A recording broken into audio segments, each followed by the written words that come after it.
School एक दिन भी नहीं गया हूँ।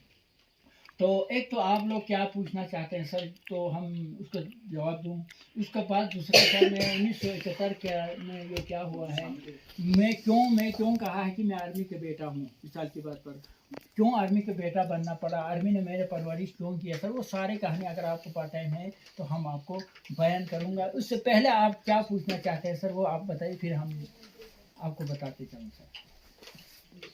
पहले आप बताइए सर, फिर उसके बाद अगर हम पूछेंगे, आप पहले बताइए। जी आप अपना बताइए। जी सर, पहले बताएं तो जी शुरू करिए। पापा जी का नाम? मेरा रुजी अली सर, रुजी अली। तो मैं सर सबसे पहले सर, आप मैं शुरू करने से पहले मैं आपको एक कविता सुनाते हैं।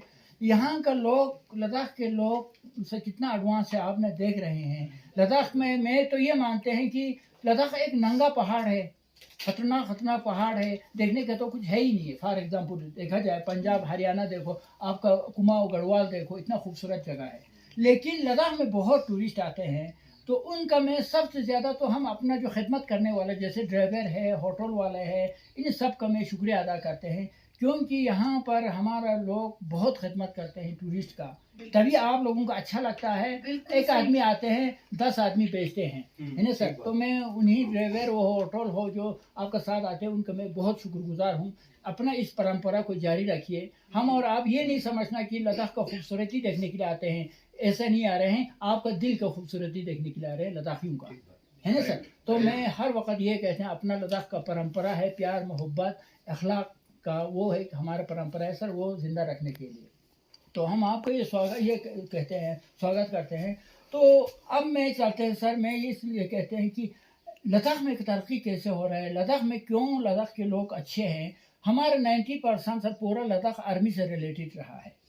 आर्मी एक रूल रेगुलेशन के अंदर रहते हैं। आर्मी जिस दिन इनको पासिंग परेड पे कसम जो मिलता है, उसी कसम पे पाबंद होके रिटायर होके हलाल की कमाई लेके घर चला आते हैं। आप सब जानते हैं, जब रिटायर होने के बाद हमारे छोटा गांव के हो तो कोई मुखिया देते हैं उस सिपाही को या उस सूबेदार को। एक कमीशन अफसर बड़ा जब रिटायर हो जाते हैं तो गवर्नर मिल जाते हैं। आज हमारा लद्दाख का गवर्नर साहब भी आर्मी रिटायर है ना सर। तो इसलिए मैं एक कविता आपको सुनाना चाहते हैं। हम कहते हैं, सलाम मोहब्बत बहरती फौज को, मेहनत से सद्भावना चलाने का जोश को, चोटियों का सर पे मुस्कुराने का होश को, ज़रूरत पे ताकत दिखाते हैं दोस्त को, मुसीबत में उठाते हैं गमगीन की बोझ को, मोहब्बत से तब्दीली कराते हैं सोच को, सीओ ब्रिगेड आते हैं हर महफिल में हौसला देने अपने दोस्त को, मजबूत बना लो दोस्तों भारतीय फौज को, अली तुम हौसला देते रहो सेना के जोश को। तो इसमें सर आपको पता चल सकता है कि लद्दाख में किन के जरिए लद्दाख फूले फाले है। बिल्कुल मैं कहता हूँ इंडियन आर्मी के बदौलत, और दूसरे पे हमारे जो इज़िन नूरुल दलाई लामा जब भी लद्दाख आते हैं, हर वक्त वो हमारे लद्दाख की बात नहीं दुनिया में अमन का पैगाम देते हैं, है ना सर। आप खुद देखा है, मंदिर में भी जाते हैं, मस्जिद में भी जाते हैं, गुरुद्वारे में जाते हैं, उनका भी बहुत बड़ा शुक्रिया अदा करते हैं कि उनको वजह से हमारे लद्दाख में अमन प्यार मोहब्बत है। तो अब मैं आपके पास उस कहानी की तरफ आते हैं कि ज़्यादातर टूरिस्ट वही पूछना भी चाहते हैं, जानना भी चाहते हैं। वो क्यों जानना चाहते हैं? क्योंकि इस इलाके में आने के बाद इस इलाके का क्या खूबी था, है ना सर, इस इलाके में क्या हो रहा है। तो सर इसमें सबसे पहले सर मैंने आपको कहा सन 1971 की जो जंग हुआ है, लड़ाई हुआ। कल मेरा एक प्रोग्राम मैंने यूट्यूब में किसी यूट्यूबर ने डाला है, वो देखा तो मैं अपने आप में थोड़ा सा मैंने बोला थोड़ा यार मैंने तो गलत कहा है। क्यों गलत? मैंने ये कहा था, मैंने सच्चाई बयान किया था। मैं सच्चाई क्या बयान किया? मैं मुसलमान हूँ। अच्छा, आज कोई अगर दुनिया में मेरा कोई दुश्मन है तो हाँ आप कहते हैं पाकिस्तान हमारा दुश्मन है, कोई दुश्मन नहीं, आपका बाही था अलग हो गया। लेकिन मेरा दुश्मन हुआ, पर्सनल मेरे दुश्मन पाकिस्तान है, खुला साफ तौर पर। मैं पाकिस्तान में जाकर भी कहा क्यों दुश्मन है सर, मेरे उम्र 5 साल में मेरे पापा को यहाँ से पाकिस्तान बिछड़े हुए लोगों को लाने के लिए भेजा। भेजने के बाद पाकिस्तान ने मेरे पापा को वापस नहीं भेजा, तब मैं बन गया बेनामी यतीम। मैं अभी वही कहानी में आपको लेके जा रहा हूँ। 1971 का जो जंग हुआ है सर, अभी आप लोगों से अगर टाइम है तो प्लीज़ मैं कहते हैं कि आप लोग एक बार चुलुंगा गाँव में ज़रूर जाइए। चुलुंगा गाँव 1971 में पाकिस्तान का लास्ट बॉर्डर था। बोदांग गाँव हमारा देश का लास्ट बॉर्डर था। उनका बीच में मोर्चा था, एलओसी था। तो मैंने उन मोर्चाओं का भी वीडियो बनाकर सर यूट्यूब में डाला हुआ है। मेरे चैनल का नाम गोवा अली, आप सर्च करेंगे वो मिलेंगे। उस वक़्त का मोर्चा, उस वक़्त का डिफेंस, उस वक़्त के जो बैठने का तरीका भी मैंने बना के यूट्यूब में डाला हुआ है। तो वहाँ जाएंगे तो वहाँ पर 74 घर था और 500-600 लोग बिल्कुल गांव छोड़कर पाकिस्तान की तरफ चला गया। आज वो गांव आपको खाली मिलेंगे। तो आपको वो स्ट्रक्चर अभी मैंने जो बनाया है वो तो नकली है, आपको मिलेगा वहाँ पर बिल्कुल असली जो घर आपको देखने को मिलेंगे। बाकी कहीं जगह पे देखने को नहीं मिलेगी क्योंकि वो तोड़ फोड़ कर नया बनाते हैं।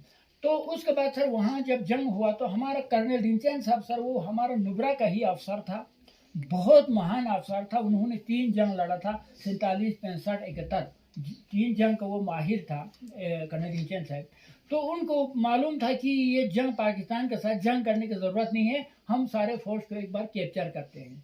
तो कर्नल रिंचन साहब ने जंग नहीं किया। उन्होंने जब जंग शुरू होते ही ये 5-10 लड़की से फायरिंग करवाते रहा, बाकी पूरा नफरी लेकर 26 आदमी को एक साथ कैप्चर कर दिया। 26 आदमी को जब 26 आदमी कैप्चर किया तो बचा हुआ 10-15 आदमी बचा था। वो सिविल ड्रेस पहन के, फौजी भी अपना वर्दी छोड़कर सिविल का कपड़ा पहन के एक एक करके निकल गया। जंग नहीं हुआ। लेकिन सर इतना बुरा संदेश भेजा। आज मैं पाकिस्तान जाके पाकिस्तान के मैंने सरजमीन पे भी ये बात बता के आया है कि उस वक़्त आप लोगों ने बहुत बुरा सुलूक किया। वो कैसे किया पाकिस्तानी फौज ने? जब 71 का जंग हुआ तो ये फौज को भागना पड़ा। तो चुलूंगा के बेचारे लोगों को क्या कहा कि हिंदू आएंगे, सिख आएंगे, तुम्हें मारेंगे, खाएंगे, ये वो डराया धमकाया। तो सर 500-600 लोग दिसंबर के महीने में गाँव छोड़कर भाग गया। अब दिसंबर के महीने में गाँव छोड़ के भागा, कितना मरा होगा, क्या हालत हुआ हो सर, आज हम उस पर सोच सकते हैं। तो चला गया। तो ये था सर पाकिस्तानी फौज ने जब काम, जो गलत काम किया। उसके बाद सर अब मैं कहते हैं कि मैं तो नहीं कहता सर, पाकिस्तान में जब एक कमिश्नर साहब था स्कर्दो का, उन्होंने सलूट मारा हिंदुस्तान के हिंदुओं को। हम सलूट मारते हैं। क्यों मारते हैं? कि हिंदुस्तान के हिंदू एक अच्छा नस्ल है, एक अच्छा सोच रखते हैं। वो खुद कहते हैं सर, यूट्यूब में आप सुन सकते हैं। वो क्यों कहते हैं कि हिंदुस्तान का हिंदू मेजोरिटी में है। जब हिंदू अच्छा है तो ये देश 125 करोड़ का जिंदा है। अगर मेजोरिटी अच्छा नहीं होता तो देश 10 इस तरीके से 125 करोड़ का देश जिंदा नहीं रहता, 10 टुकड़ों में बांटा जाता। तो वही बात मैं कहते हैं सर, जब आगे आया, चुनूंगा छोड़कर आगे आया, तो सर यहाँ पर 47 से पहले कुछ लोग मसूरी में, आपका शिमला में या कहीं कहीं अपना मजदूरी के लिए वो आगे जाके रहते थे अपने जवानी में। 10 साल 15 साल वहाँ काम करने के बाद बुढ़ापे में वो लोग आके टूटू टैक्सी में बैठा हुआ था। अब उनको मालूम था, वो शहर देखा था, वो हिंदू बहुत सच्चे दिल के होते हैं। हिंदुओं के घर में हम 10 साल बैठा, 15 साल बैठा, कोई भागने की ज़रूरत नहीं है। टूटू टैक्सी को एक को भी भागने नहीं दिया, सबको अपना गांव में बैठा। बल्कि इंडियन आर्मी आने का स्वागत के लिए सर शहनाई लेके, डांस लेकर 2-2.5 किलोमीटर से इंडियन आर्मी को बुला के लाया कि जी, बुला के लाया, खुशामदीद, अब पाकिस्तान चला गया, आप आ जाओ, स्वागत किया। करने के बाद तुम्हें बड़ाखाना करते हुए 1-2 दिन रुका।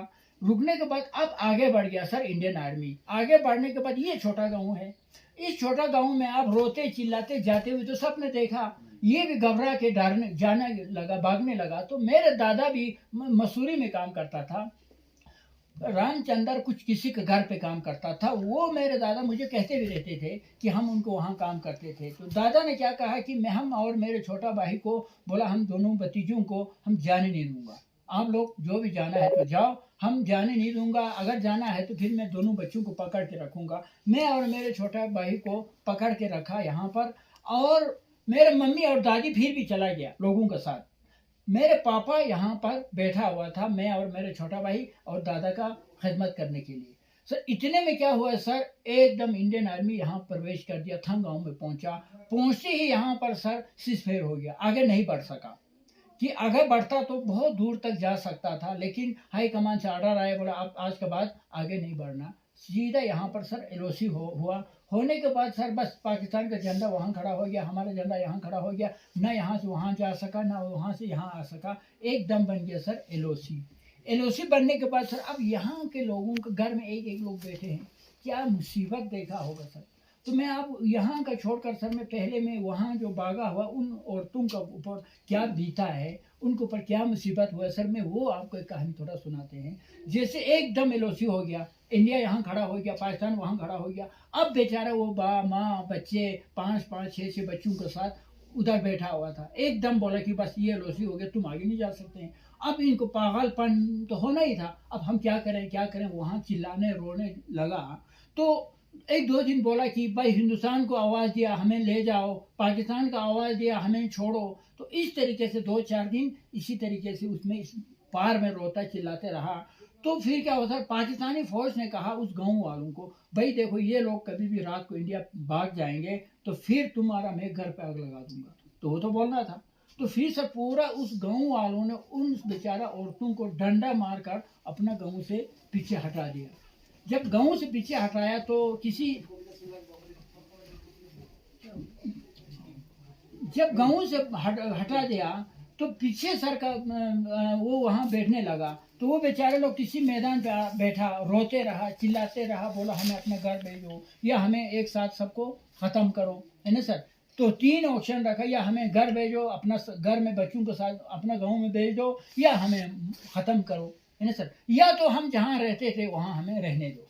तो आखिर कर ना मार सका ना घर भेज सका। तो इनको ये गांव के किनारे में सर अभी आप जाके देखेंगे तो वो किनारे में सर उनको जगह दे दिया, थोड़ा सा झुंपड़ी या शमशान घाट का अंदर।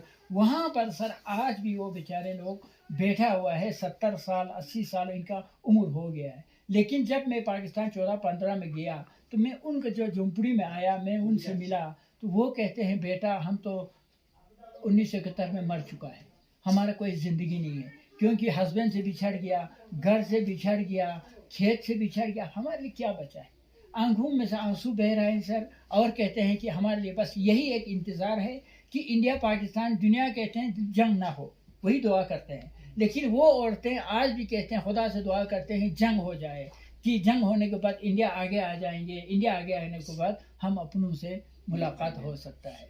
तो दूसरा सर कहते हैं कि इस खेत को जिसे हम देखते रहते हैं, अपना हस्बैंड कभी खेत में आता है तो हम उसी को देखते रहते हैं, तो बस उसी से हमारा सुकून, उसी से हमारा ज़िंदगी है, बाकी हमारे पास कोई ज़िंदगी नहीं है सर। जब मैं 14-15 में पाकिस्तान गया तो ये सर मुझे बहुत तकलीफ़ हुआ है, बहुत दुख हुआ है। तो अब ये मसला किसने पैदा किया सर, जैसे मैं भी मुसलमान हूँ, पाकिस्तानी देश भी मुसलमान है, लेकिन मुझे ये जो हरकत से मुझे बहुत तकलीफ़ हुआ सर। कैसे, जैसे कि उसके बाद अब मैं यहाँ आता हूँ, एकदम यहाँ औरत उधर फंस गया, मर्द इधर फंस गया। तो कर्नल रीचंद साहब और इंडियन आर्मी का जो ने हाई कमान को चिट्ठी लिखा, बोले ये गांव का बहुत हालत नाजुक है, मियाँ बीवी का एलओसी हो रखा है, बेचारा औरतें बच्चे पार रो रहा है चिल्ला रहा है, उनको किसी तरीके से बुलाना पड़ेंगे। तो ये चिट्ठी सर हाई कमान को लिखा, फिर हाई कमान के साथ पाकिस्तान के साथ फ्लैग मीटिंग हुआ, कहीं और जगह हुआ होगा मुझे याद नहीं। तो फ्लैग मीटिंग होने के बाद सर फ्लैग मीटिंग में पास हुआ कि चलो ठीक है, एक दूसरे को जहाँ आने जाने वालों को हम अपने अपने जगह पे भेज दूंगा। तो होने के बाद सर फिर 2-2.5 महीने के बाद वहाँ से चिट्ठी लेकर इस गांव में आया, बोलो 2 आदमी पाकिस्तान जाना है, शाम ये चिट्ठी देना है और उन बिछड़ी हुई सबको वापस लाना है, तो 2 आदमी तैयार हो जाओ। एक मेरे पापा को कहा भाई आप तैयार हो जाओ क्योंकि आप पढ़ा लिखा है, मेरे पापा थोड़ा बहुत हिंदी आता था। तो फिर मेरे दादा यहाँ था, वो खुद कुछ नहीं कर सकता था, एक आवाज़ दादा था, उसने कहा नहीं ये नहीं जा सकते हैं, ये जाएगा आज शाम को वापस नहीं आया तो रात को इन बच्चों को कौन देखेंगे, रात को मुझे खाना कौन देगा। तो कर्नल रीचंद साहब को इंडियन आर्मी को रिक्वेस्ट किया सर इस तरीके से तो मेरे बेटे को मत भेजो, लेकिन धोखा ये था कि थोड़ा बहुत हिंदी आता। तो मेरे पिता को कहा भाई आप जाओ, ऐसा कुछ नहीं होगा, शाम को आपको वापस आना है, अदरवाइज शाम को वापस नहीं आया तो कोई बात नहीं, हम आपको बच्चों को देखेंगे। तो इस बात के ऊपर सर कर्नल रीचंद साहब ने मेरे पापा को यहाँ से फ्लैग के साथ और चिट्ठी के साथ यहाँ से पाकिस्तान उनको लाने के लिए भेजा। जब वहाँ पहुँचा तो पूछने लगा इंडिया क्या था, कैसा था, इंडिया ने क्या किया, इंडिया ने क्या दिया। तो बोला जी इंडिया बहुत अच्छा था, इंडिया ने हमें पार्टी दे दिया, हम इंडिया ने हमें ये किया वो किया, जम की जब तारीफ़ किया। तो दुश्मन का तारीफ़ अच्छा नहीं लगता, तो मेरे पापा को सर सीधा अंदर डाल दिया, जेल डाल दिया सर, पापा को वापस नहीं भेजा। तो आज मैं खैर जैसे कि आप भी रिकॉर्ड कर रहे हैं, हर कोई किसी को मैं खुल्लम खुल्ला कहते हैं, मैं पाकिस्तान सुनता है तो सुन लो भाई आपने ये काम किया है, मैंने तो नहीं कहा, जो बिछड़े हुए लोग तो मुसलमान थे, वो माँ बहन भी मुसलमान थे, यहाँ पर लोग रहते थे वो भी मुसलमान थे। अगर इस छाती का अंदर कोई इंसानियत होता तो भाई जाओ, तुम लोग जाओ, हो बहुत अच्छा स्टेप उठाया इंडिया ने, है ना, बहुत अच्छा काम किया, जाओ बेचारे लोग, जाओ जाओ, अपना घर भेजना चाहिए था, है ना सर। भेजने के बजाय सर किसी को न वापस आने दिया, न जिसको लाने के लिए भेजा उस आदमी को जेल भेजा।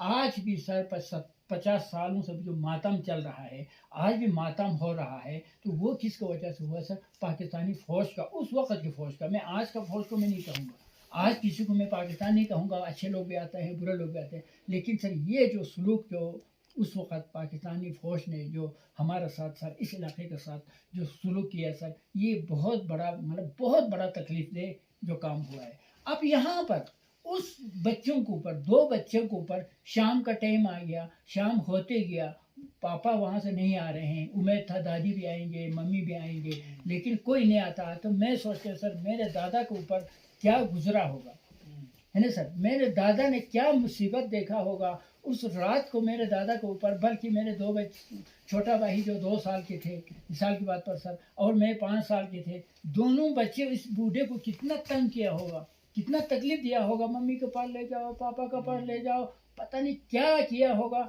और मेरे दादा ने उस मुसीबत को किस तरीके से बर्दाश्त किया होगा, नहीं तो और कोई होता तो हार्ट फेल हो जाता, है ना सर। खुद अकेलेपन में रहता तो कोई परेशानी नहीं था, बस किसी जगह में सोए बैठा, किसी ने खाना खिलाया तो खाया पिया वही होता। लेकिन आज सर मैं क्या दुनिया में ये मैं तारीख समझता हूँ, अपनी जगह पे दुनिया में तारीख समझता हूँ कि उस मुसीबत के ऊपर कौन आया? न चाचा था, न मामू था, न ताया था, कोई नहीं था, सिर्फ इंडियन आर्मी।